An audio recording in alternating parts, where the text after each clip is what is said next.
Coucou les amis, j'espère que vous allez bien. Bienvenue sur Douceur et Saveur de Manou. Je vous propose aujourd'hui une recette de sauce gombo grillée. Donc en début de vidéo, j'ai mis un petit extrait de cette préparation là.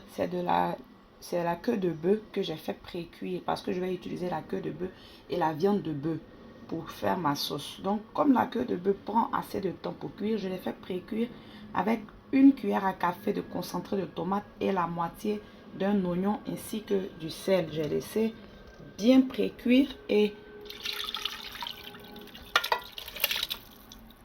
je viens maintenant rajouter le tout sur la viande de bœuf que j'ai mis dans ma casserole. Et comme je vous avais dit, j'ai utilisé la moitié d'un oignon pour pré-cuire la queue de bœuf. Dans la sauce maintenant, je viens rajouter la deuxième moitié de l'oignon. Et je viens aussi ajouter une tomate fraîche. Je vais venir assaisonner en rajoutant un assaisonnement. Alors ça, c'est un mélange d'épices et d'herbes que je fais toujours et j'ai dans mon réfrigérateur. Je vais laisser le lien de la vidéo. Sinon, de votre côté, vous pouvez juste faire un mélange d'assaisonnement que vous voulez pour rajouter. Je rajoute aussi un peu de sel. Je vais recouvrir le tout et laisser les légumes et la viande fraîche de bœuf cuire ensemble. Pendant ce temps, je vais juste découper les gombos pendant que la viande est en train de cuire.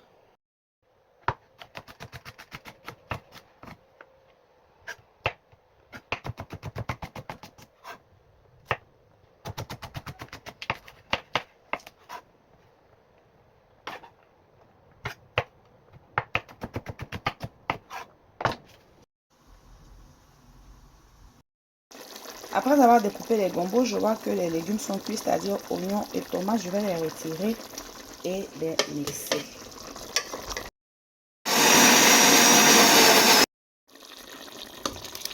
Je rajoute les légumes mixés et ensuite les gombos.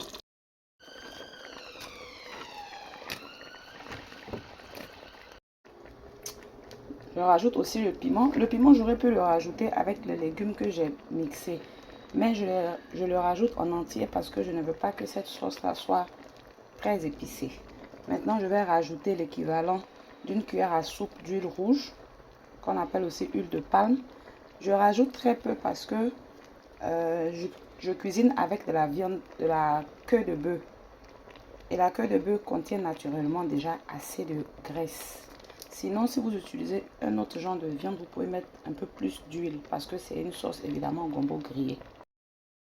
Je vais maintenant recouvrir à moitié et laisser cuire jusqu'à ce qu'il n'y ait plus d'eau et que de l'huile qui reste. Je rappelle que avant tout ça, j'ai bien assaisonné mon bouillon avant de rajouter le gombo. Donc vous assaisonnez selon l'assaisonnement que vous avez l'habitude d'utiliser. J'ai ici du maquereau fumé que je vais émietter, nettoyer, enlever toutes les arêtes et rajouter à la sauce.